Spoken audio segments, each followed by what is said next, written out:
Learning product like sales is really about the visibility, is about the ownership and accountability of releasing things in the time period that you're saying you're going to release. If you are a quarterly run business and you're expecting a deal by the end of the quarter and it slips, 1 or 2 or 3 days slips, has a compounding effect on the product side to miss by a week, 2 weeks, 3 weeks. What if those were needed to close that deal? Welcome to LaunchPod, a product management podcast brought to you by LogRocket. Today, our guest is Justin Anovick. Prior to working at Ellucian, Justin has served in senior product roles at Episerver, Optimizely, and Syndigo. On today's episode, Justin talks to LogRocket's VP of Marketing, Jeff Wharton, about the importance of bridging the gaps between sales and product teams, adopting data-driven methodologies to optimize product development, and why constant communication is imperative to aligning sales with product. So here it is, our conversation with Justin Anovick. All right, Justin, thank you so much for joining us today, man. Really, really excited to have you on. You've been at a whole host of companies across your career. I'm going to start us off on something that has nothing to do with career. The suits, I love them. What's the story and where do you get them?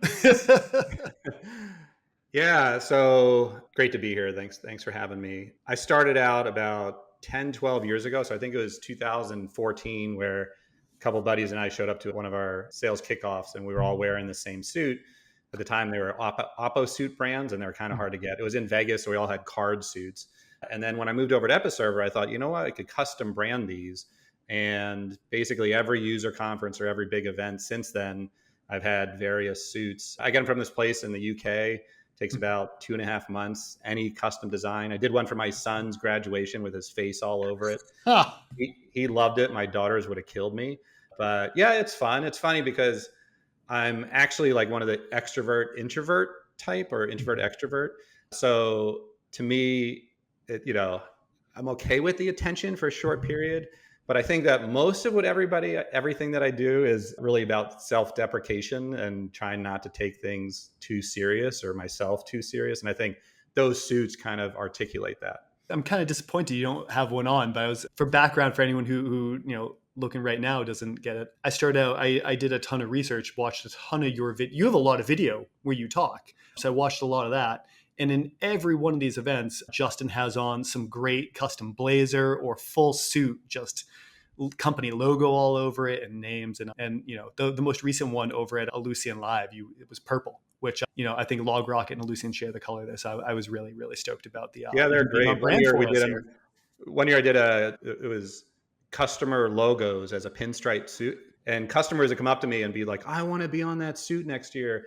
And then one guy came up to me and he's like, I don't want to be where I am this year. I'm like, what are you talking about? And the company's name was ASUS and it was right on my butt. And I was like, sorry, that was not planned that way. Well, that's, upgrade your contract and you can get a better place. Exactly. It turns out that might be the best demand gen strategy yet. Like you want to be on the jacket. I thought so. Yeah. I love it. Let's dive into something a little product-y at this point. I read through, a ton of your LinkedIn. I watched a ton of interviews with you. I went through a lot, but I find you can tell a lot about someone's strategy and how they look at things. Sometimes via that, and sometimes you just get nothing. But luckily, you're a bit of an open book. There's a post from Melissa Perry, and she just put out her book Product Operations, and you reference you were actually reading the page that she showed an image from. Now, this might just be me. I feel like I have a bit of a bone to pick with product ops or the idea of product ops. I feel like I've seen a lot about it. It's been around for years and years and years at this point, like the topic. I still don't have a great grasp on exactly what the role is and like how is it different from a data analytics team, because we have a similar team in-house that does a lot of what she talks about, but they serve across the company. How do you view product ops fitting in kind of in across the org or within the product org, and how does that differ? Yeah, first of all, I think it's a great book. I was just seeing somebody post over the weekend that they're a CRO and they actually felt it was valuable too, because it talks about a lot of different things, like from experimentation to how you roll out something, how you gauge the metrics. So yeah, the way that they describe it, Melissa Perry and Denise Tills, business data and insights, market intelligence, and then process and practices. And so as the product guy, you need to know why you're building something, right? And so to your point, like if there's sales operations or data and insight, okay, we know what Tam Sam Sam is, for instance, but how do you apply that to then make decisions as to which products you build? So how do we know that we want to build an AI data oriented versus something that's workflows versus something that's preventing them from doing their work today? That input really helps. And then the market intel, of course, like what are your competitors doing? What are analysts saying? How are things resonating out on the market? And then most importantly, how do you actually put that into process? What's the release process look like? And all of those things. Product operations really brings it all together of how you release something and then how you measure the success and the adoption. And I definitely subscribe to the methodology or mentality that go to market is not just about what you release in product. And I have been a part of organizations where it's like, hey, we're just waiting on that thing for product. And then holy cow, things are going to be the best ever. But it's the relationship to the rest of the organization. What is marketing doing? What is pre-sales? What is sales? How does support handle it? What are partners? And so that combination of things is really what applies. And without somebody that's really, rigorously helping you adhere to the process and the practices to align, the data and the market intel, it's kind of pointless, right? So what is the telemetry telling you? Well, we might have the data, but what does it really mean for you as a product manager? What does it really mean for you as an engineering team? And I feel like the way that it's literally the book that I have, like one of the two books that I have sitting next to me all the time. And it really is about like, how do you coalesce this together to sell more and adopt more? Yeah. And I think that they have really been able to articulate it. And product operations, I think, is very relatively new. I do think that most organizations think like what you're saying is that it is like, what's the difference with sales operations or data and insights? It's really about how do you release something more effectively to sell more and get greater adoption. Is it right to think of it as kind of a layer that is coordinating the kickoff maybe, or the launch, and how do you measure it? Or like, where does it fit in maybe can you give an example of where in your past it's fit in and kind of where the handoff is? Because a lot of companies I've been at, a lot of that sounds like something either a product team would own or maybe product marketing would own. And this is where, and by the way, I want to be clear, nothing against Melissa or the authors of that book or anything like that. I think, Melissa is super wise in product management in general. It's more, I've just been trying to lock down exactly where product ops fits in general here. Yeah. So as the product guy, having direct ownership of that to be able to help understand the totality. So here's an example. So the input, how do we decide on what we're building? Yeah. Obvious question. Right. Product operations helps to develop the business case. You can't do a business case per feature, but you can do a business case for something that's measurable. How do you know that the business case is using the right metrics? Your OKRs, revenue, market intel, potential win rate, the alignment to the vision of the business is critical.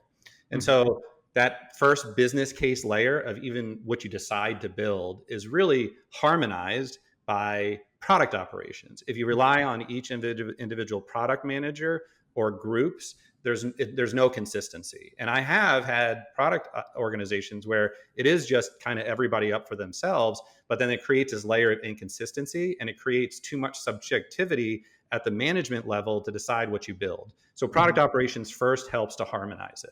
Now we're going through when we're saying, how do we measure DORA metrics and other metrics to ensure that we're, defect rates, throughput, all of those things. They're helping to visualize that during that process. Because let's say it might take 6 to 12 months to release those new things. How are we ensuring that we're aligning to our goals? And if we're not delivering on time, or we might be accelerating. Then there's a release plan. And the release plan, it's hundreds of lines, and to have the product managers responsible for that, it just creates this lack of harmony across that entire business. So who does marketing work with? Who does operations work with? Who does support work with? And to bring it into product operations to say, this is what we're doing. And then finally, when you release it, there's not just a checkbox, but then there's the measurement of the telemetry and what's happening.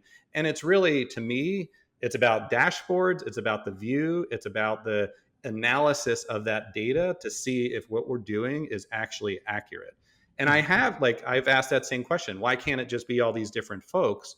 Where it got complicated was when, like at Optimizely, we acquired a business for a CDP, customer data platform, and it needed to integrate into all the other products, CMS, commerce, experimentation. Well, that can't be up to that one product manager because there's different processes across those other teams. And when we had to bring it all together, product operations really had to drive that full view of what was going on. So is it safe that kind of likely at smaller companies, it's a role fulfilled by probably PMs or maybe product marketing, but Yes. as maybe companies grow and you get a larger and larger scale, you need that kind of quarterback role or coordinator role? From my experience, yes. And Okay. multi-product, especially my background where, I've been a part of 20 acquisitions and, Right. and it's a, consolidator of sorts, to provide a broader platform. It gets complicated to align those processes and adhere. And, there's lots of work that has to go on. So yeah, definitely, bigger companies, more products, more complexity, more regions. I mean, just think about like, oh, we might have it in the US, but we now need to launch it in Australia. It has to go through the whole thing. And it's not just about the release process. It's about all of those different pieces along the way. That's fair. I guess if that encompasses teams geographically dispersed and like you said, maybe multi-product or the wider the set gets, the more work it takes to harness. Yes. It goes from smoothly done to kind of herding cats if you're not careful, and that you need that person to do that. Exactly. Okay. Thank you. That I feel like that's the first time I've really understood where exactly that fits and the real benefit there. Because I think maybe company size was the linchpin I was missing. But so that's my kind of soapbox occasionally on product, although it's gone now. So, but I feel like one of my favorite things about this show is it seems like everyone has their own kind of unpopular or contra to the wider group wisdom on product. Do you have an opinion anywhere about product that maybe isn't popular right now, or where do you think people are maybe going 180 degrees wrong and we're going to see a turnaround? I have 17. No, We're in for a long. All right, guys, this show's going to be only 3 hours today. Have fun. Buckle up. Exactly. So the one that I get the most feedback and creates the most tension is when I say we need to run product like sales run sales. And okay, let's do it because I've never heard this one before. I'm stoked. Yeah, I mean, I know you alluded, I think, to I spent my first half of my career in pre-sales, sales and pre-sales, but mostly pre-sales. The dashboards, the visibility, the commitment, the forecasting, all of that is what runs the business. And if you are a quarterly run business and you're expecting a deal by the end of the quarter, the last day, and it slips, usually it's probably slipping 10, 15 days. Usually it very rarely is the next day. More importantly, though, you budgeted for that quarter. The whole business is based off of those bookings expectations, those renewals. And even 1 or 2 or 3 day slips has a compounding effect usually on the business. Not like if you miss 1 or 2 deals, but like imagine, you're, let's say $1 million in bookings expectation. You missed 2 deals, that's 500K. You missed by half. That's a pretty significant amount. Even if it was 10 million and you missed by $500,000, that's still a lot. And that has a compounding effect on the business that then you need to readjust forecasting or you need to catch up. And at a certain point, you either need to catch up in the business or, right, like you have to reduce the sales headcount or something like that. Conversely, on the product side, the whole conversation about, well, we're either agile or waterfall. And I don't think that that's the conversation. It's not just about, hey, we need the flexibility of learning what we need to learn and then release it when we need to release. To me, there always has to be one factor. Either I'm giving you all of the requirements that you need, either I'm telling you the date that I need it by for a variety of reasons, a user conference, a deal, something, or I say, here's my minimum viable product. You tell me, let's say there's a conversation between product and engineering. You tell me when I'm going to get it. To miss by a week, 2 weeks, 3 weeks, what if those were needed in order to close that deal, right? You now have rev rec issues because you didn't release the product. But the lack of visibility into all of these metrics, from my perspective, makes it very difficult to decide what you're landing on. We're doing roadmaps 3, 4, 5 months out, let's say. What if we missed by 15% in the first quarter, in the first half or quarter? What does that mean now for my rest of the roadmap? And so it just becomes this compounding problem. And so for me, running sales, running product like sales run sales is really about the visibility, is about the ownership and accountability of releasing things in the time period that you're saying you're going to release. And really, having that visibility is key. And believe me, I get so much pushback and venomous comments about that stuff when I post those feelings on LinkedIn and others. But I feel strongly about it that you can't go without having visibility. And then if you don't have the visibility, it's just a guessing game. And that's really what I mean by that. I absolutely love that. I think that's spot on. We talk a lot here about at LogRocket, we run, so I'm the VP of marketing, and we run marketing. I like to say a lot like product, where we have confined sprint times. We do a lot of planning on what we're going to accomplish. We look at capacity planning, and we work closely with sales, and it helps us work with sales in that front, and it helps us hold product accountable as well, because we're doing a launch and planning time for that. But I've never heard of thinking about running product in a sales fashion, but that's so incredibly vital as you bring up. How do you possibly do all these other pieces and hold others accountable if you can't deliver the product on the time frame you say? So that and here's a good example, right? So I'm huge on data. We've been through lots of ICP exercises where you define the TAM, SAM, SOM, the target addressable market and service obtainable market, and the rep win percentage based on vertical versus based on vertical, based on situation, plays into it. And so what if we start to see in sales that this group or these individuals, these cohorts are selling less for a particular vertical? Either we choose to move them to something where they are more successful. Same thing holds true with developing. What if we constantly see that these teams are missing a certain thing? They don't have the experience in building out the data pipelines or integrations or whatever. We either take that into account in the forecasting and buffer it, or you now have data to say, and this takes 12, 18 months, right? Like 6 quarters takes, I'm good at math. So it takes a while to, to get this right. But then it's not about reprimanding them. It's about having that data to then make a better decision to say, you know what?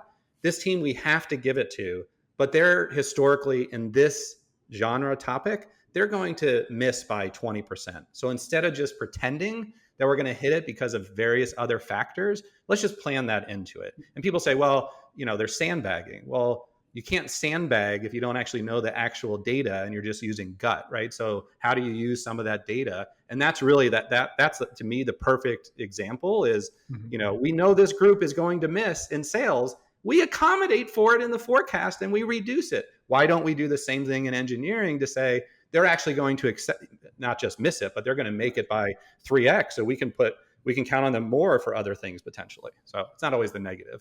Yeah, it works both ways, right? Like when you have a rep, consistently over delivers, and you go into the quarter and the pipeline is way over what you need. You can plan. We plan on that, and we hold them to that too. So I love it. So run product like sales, run marketing like product. Now we just got to figure out how to run sales. We got a whole go-to-market set to go. That's right. Yes. Cool. Yeah. So kind of on that tip, that's an unpopular opinion you have, I guess. Looking at where we are in product right now, is there anything going on that you just think we're going to look back in 18 months or 5 years and just really go like, God, we had that wrong? I guess that's a tough question, right? Can you see the future? Yeah. Oh, I totally can. Or just the past. Yeah. So believe in AI. Of course, everybody has to. Yeah. I do not understand how we're going to get from here to a sustainable, cost-effective, business-driven decision-making. I mean, forget just the cost to run this stuff in these call centers. And I don't know if you've read the CPUs and the cooling and the microchips are heating up, like the data centers are running, it costs more than full cities to run. Okay, so let's say we solve that, right? But now the barrier to entry, somehow it's going to have to be monetized more effectively. So I know that these are general conversations out there. I think that I think that 5 years from now is going to be considerably different because I don't know how we monetize it. And I don't know how we get to a sustainable situation where it's not going to be literally half of the world's energy to run it. And I think that we're looking at all the benefits, as I think we should, but I feel like I've been through this journey twice before where something new comes in, virtual assistants, all that stuff. I think the second part of it is how do we help answer the question of stealing property and all of that stuff on these large language models. I definitely think that we're going to go to small language models where it's just on the corpus of the data within that organization. Not only will it reduce the compute power, but it'll also reduce the potential risk for, getting sued for copying this photo or whatever. I think that there's so much hype there, and all investors and others that I talk about, like, are you guys going to be a net contributor or benefactor to AI? I think so, but I think it's going to look. I don't see how it can't look considerably different 5 years from now. It's been interesting, right? Because everything was introduced where this was going to reduce developer time, make them 10x more productive, and it was going to content, near and dear to our heart, content marketers were all going to be out of a job. Is what we were told. And to date, it seems like I haven't seen developers that are 10x more productive yet. And we still have content folks here, and AI still writes basically trained on, the average of the internet, which is maybe slightly below average writer. But what it has been good at, I feel like, is it's good at interpreting huge data sets, right? That's kind of the unlock we've found is we got it to do that really well. You can have a giant data set, and it can help you condense it or understand anomalies or certain patterns or behavioral issues that otherwise right now, that's really the only way to do it, other than having a human just sit there and go through it by hand. So that's been handy, but yeah, I know what you mean. We got to figure out. But then how do you monetize that? And like, I wish I saw the stats, so I'm just going to totally make one up, but it sounds like, like every 25 prompts is like the equivalent of like you driving from Charlotte, North Carolina to California and back. Like there has, where is that offset? And, innovation comes through the cooling of that to then reduce the, load. But like, again, I think that there's, obviously everybody agrees, like we're in the second inning, maybe the top of the second inning, and there's a long way to go. But like, I still don't understand the monetization of it, as well as I'm so worried about the large language models, like you said, being trained on the general, corp content and everything. Like, until you get to an organization that is like needs it on their own, I think that we're not even close to seeing what this really is. So. Yeah. Exciting years to come. Fingers crossed. And then it doesn't turn into, the beginning of just Terminator in real life. Skynet. Exactly. On the product side, right? You spent quite a bit of time at Optimizely. It didn't start out as Optimizely, but that's where it ended up. But kind of regardless of naming conventions, one thing I feel like that has been going back and forth in the product world right now is this idea of, do you measure everything? Do you go off of customer research and intuition and taste? Is there something in the middle? How do you think about this dichotomy, right? Of, the digital world being where you can measure everything, but at some level you just need to understand your user. Somewhere in the middle is probably the truth, but how do you kind of examine this? So yeah, I was at Episerver. We acquired Optimizely, and that was a great, situation to really understand experimentation, because it applies to almost everything that we should be doing, not just in product, but, almost everywhere else. I think that, for me, my learnings have been, have your hypothesis and then you go and test.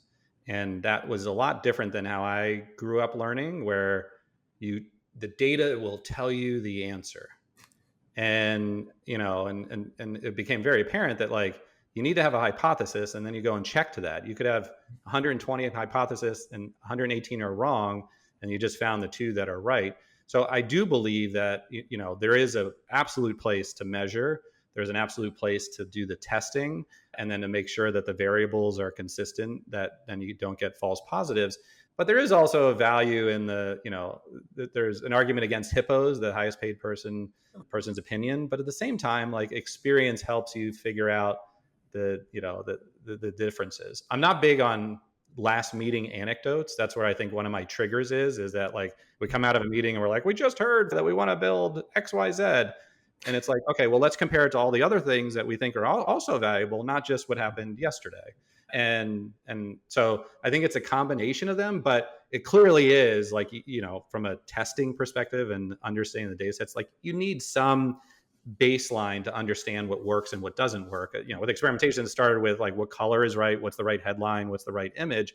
It's way more complex than that, and it can be across just about everything, including like what pricing do you release to your sales force? How do you go about testing that? You pilot it and then you release it. Like, it's so valid, but you got to start with some hypothesis, which I think does start with the hippo or your personal view, to have some background as to why that hypothesis could be valuable.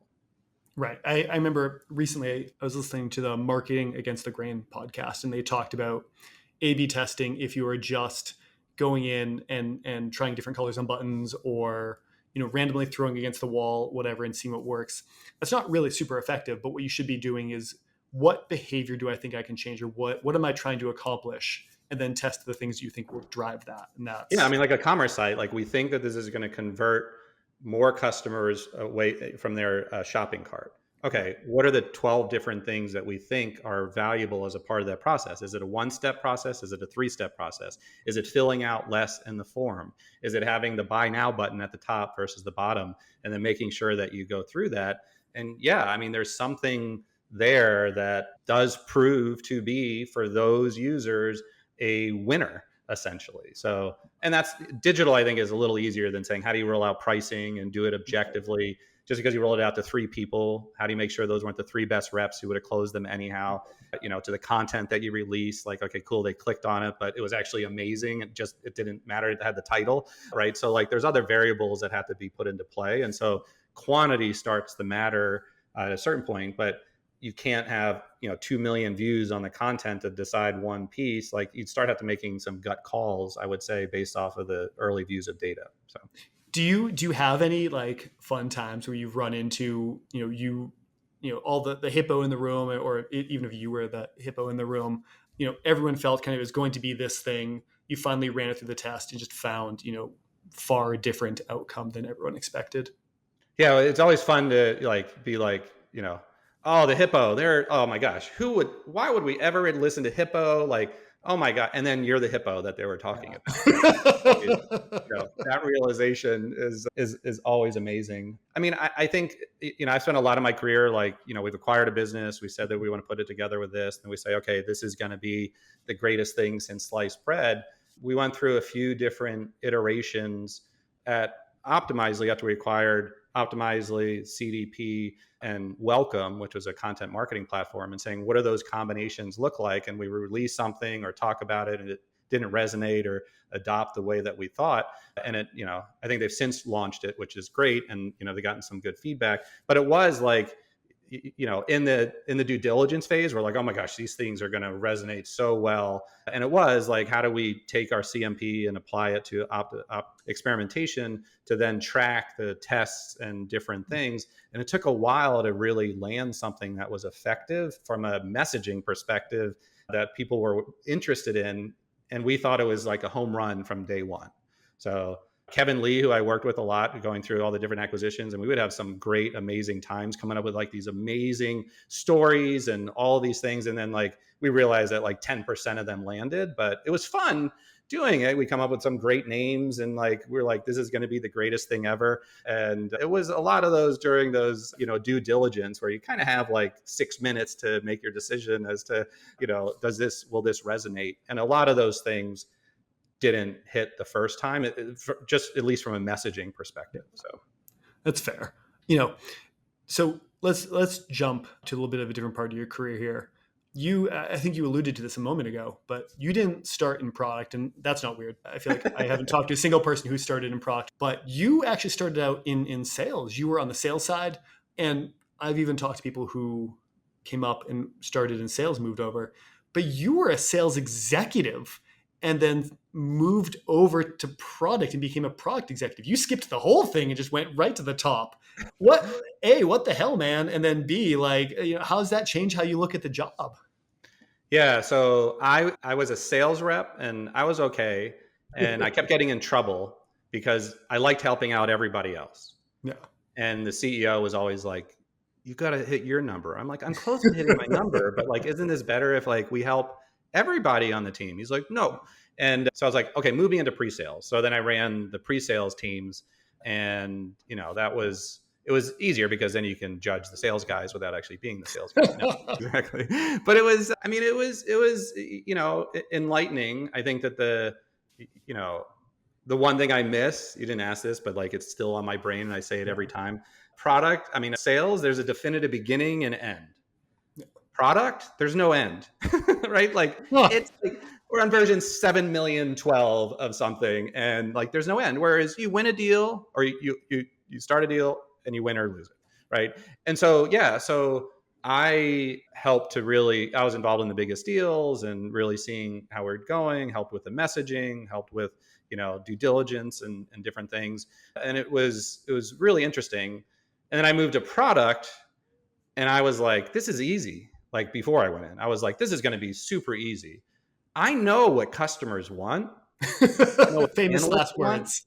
Like, why don't we just build that? I don't understand why we spend time on all this other stuff. And I got in and I was like, whoa, this is a rude awakening. There's like a process that you follow, and like you can't build everything at whim. Like this is bonkers. And so it was an interesting transition. Luckily, I had a good mentor that was like, the commercial side, I'll help teach you the product side. And that was like 10 years or so ago. But it was, I think that's my other opinion that gets a lot of feedback, is that as the product guy, I always say at the companies that I've been, I say, what if we didn't build another thing? Can you still sell? And as a pre-sales guy, I knew the answer mostly was yes. It's easier if we didn't have to answer around XYZ or talk them into doing it a different way. But as a product guy, I'm like, what if we did nothing? Meaning, why are we relying on this new feature to close this $22 million in business, right? And so it's like that to me, I think that I still have it in my pre-sales days, because I know if someone said that to me, I'd be like, I'll work with the product and in the confines, and I will make sure that we're building. And I think that tension just between my own brain is good, because I answer like, do we really, truly need to do this? And do we need to wait to recognize anything? Or can we just change the way that we message or do a process or do change management or, and I think that tension of being on both sides of that, I think is, I try to remind myself of that every day. That's fair. I can't remember for the life of me now who it was, but recently I remember reading someone talking about the greatest product people are choosing also what not to build, or how do you build less and still accomplish more. So it sounds like sales set you up really well there. I guess I'm reading this new book, Trust-Based Leadership. You read a lot. Well, like some of the stuff is interesting, not everything. Yeah. But here's the thing. The number one thing is setting priorities. Yeah. And it sounds so obvious, but exactly to what you just said, articulating and deciding on what you not do is actually, I think, 10 times more important than deciding what you do. Yeah. Not only clearly states to folks that like, we're not doing this and here's why, but it also helps to focus. And it's always a hard decision. There's always, no matter how big a company it is, there's always things that you can't do. And that decision on what not, to me, that's my entire job. That's my responsibility, I feel. And if I fail at that, I think I failed on everything else. Deciding and communicating and articulating what we're not doing. And it's so hard. Like setting priorities is really hard. Well, then you always get people who want to do the thing and wonder why you're not doing the other thing. I talked about, we run marketing very much like product here. And I'd say prioritization is probably the biggest thing we do that we kind of take from product, where, we set the things we're going to do. And I tell people, you're going to come in, we have a new person who just joined the team, and he kind of brought up, well, why aren't we doing this? We should do this. We should do this. And we went for a walk and talked it through. And what I talked about is everyone who comes on has the same thing, especially in marketing, suffers from shiny object syndrome worse than any function I've ever seen in my career. We always want to do this, that, the shiny thing over here, and you have 17 things in progress right now. And the problem is it all gets done half-assed or not at all. You just continuously add. And so what we talked about is we're going to go through and we're going to pick the few things we're going to do, and nothing is allowed to be half-assed here. I always tell them I want a whole ass on every project, which always elicits a little bit of a laugh, but I mean it. Like, we need, the full attention. And after a year, you're going to, I was telling him, you're going to come back and you're going to tell me that you've accomplished more in this year than you did in the last 3 years of your career. Because this has happened every time we've onboarded a marketer. Consistently, they get worried that they're not doing enough things. And then they come back a year later and go, this is amazing. We did it and we accomplished more. And that comes straight from learning from our product team here. I could not agree more. And it's hard though, right? Because then the moment that you lock something in, then there's another thing that comes in, and it's like, then you got to like constantly, go against that and try to figure out, are these 3 things that we decided on the most important? Now we have this. Are they right? Right? But like, it's easier to say yes to everything because then, you're always safe. You did the thing. Exactly. And then I agree. Like, what do we want to be excellent at? Yeah. We can't half-ass it, like you said, right? Like we just can't. And you will, if you're spreading that peanut butter thin and there's nothing that's going to be good. Yeah. You check a box, but what does that mean? What is it? At the end of the day, you're going to be like, we did 10 things and none of them drove the outcomes that we thought they were going to drive. And that's the goal there, right? We're not here to ship functions or ship features. We're not here to, produce an email campaign. We're here to drive revenue in the end. So. Exactly. So, back to, I guess revenue is a great kind of tipping point onto this, but back to, you came up through sales, and I've always heard there's this rivalry between sales and product. It's the same as there's always the rivalry between sales and marketing and da da da da. Do you really buy this? I feel like this is something I've heard talked about more than I have actually seen. Have you witnessed this rivalry between sales and product, or how have you seen that play out? Oh, 100%. And both sides are at fault. It's not right. So like sales is like, I can't sell anything until I get these things. And products like, well, you didn't prove that you could sell before, right?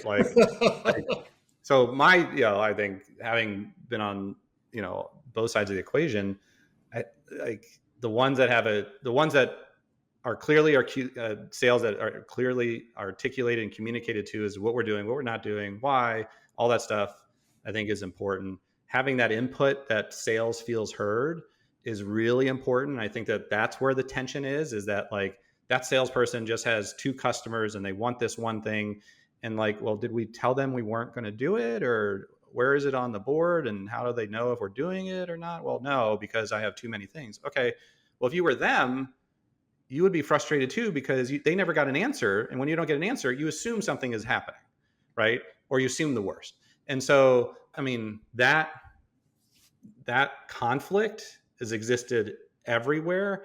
And to me, the only thing is constant communication. I know I've said that multiple times. Constantly, I've communicated that multiple times in this one, literally like over and over and over. I subscribe to the 7x7. You have to say 49 times in order for it to get through. It's maybe more than that, but like, it's just, they might not hear it in one way. They might not listen or whatever, both parts of it. And it's just that constant communication, but it's 100% real.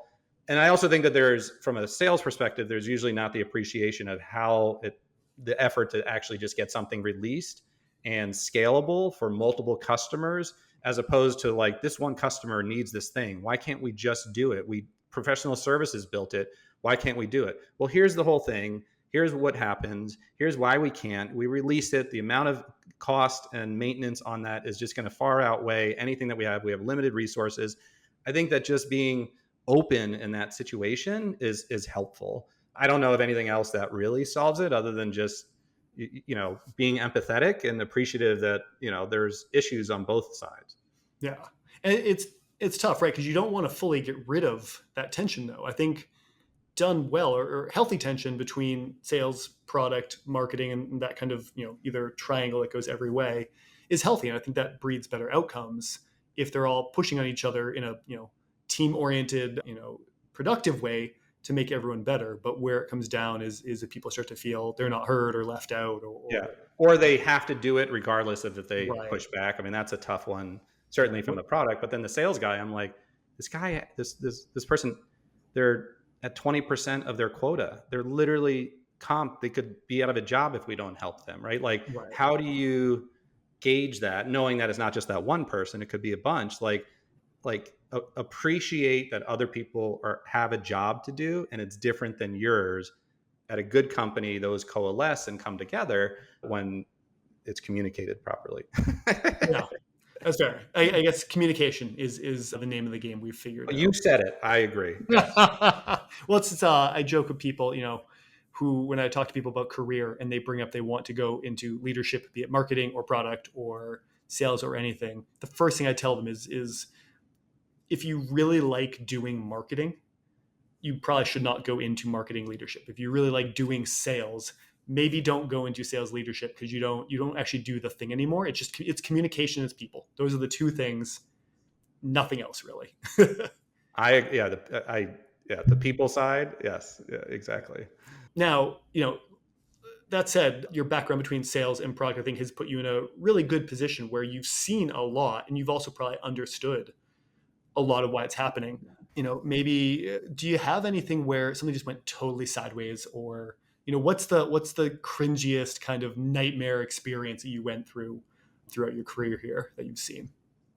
Yeah. So without being explicit, what we talked about before, hey, Justin, try to be explicit. Like, I don't want to call people out, but at one point in my career, we were building a product and selling it that, from a demo perspective, all we could do is literally log in and we had to create every single screen because the work being done was on the architecture and the background and all this stuff and some great stuff. But like getting in front of a customer, I mean, it was, when I say every screen, I mean, imagine whatever screen you're using, Word to, that web, it was literally, you could log in. And as pre-sales, we had to build everything. And it was a pretty complex environment every single time. And so that I felt was that was the most stress from a pre-sales perspective. And how do you know how to answer a question based on what the product does when the product can literally do anything is very complex. Usually, you have to have rails to say, here's what the box is. One, because two, people don't believe you if every answer is yes. And so that was very complicated, very complex. And we happened to be involved in a bunch of different pilot proof of concepts where we had to build it on site with them over weeks and weeks of time. And it was, it was difficult. And I would say, I think the business knew early on that it wasn't going to be fast enough for us to get to a point of having a actual product versus a platform, and we needed a product. And there was lots of very difficult conversations as to what do we do with it? Do we kill it? There's a lot of investment in it. Do we go and buy something else? Like it was problematic. And being on the tip of the spear in many ways of the ones who had to show it to the customers, it made it, it made it stressful every day. Like, we are building our box and I have to, as the pre-sales leader, say no to certain things, even though engineering might say yes, because I personally don't have the confidence that we will get there by the time the customer would implement.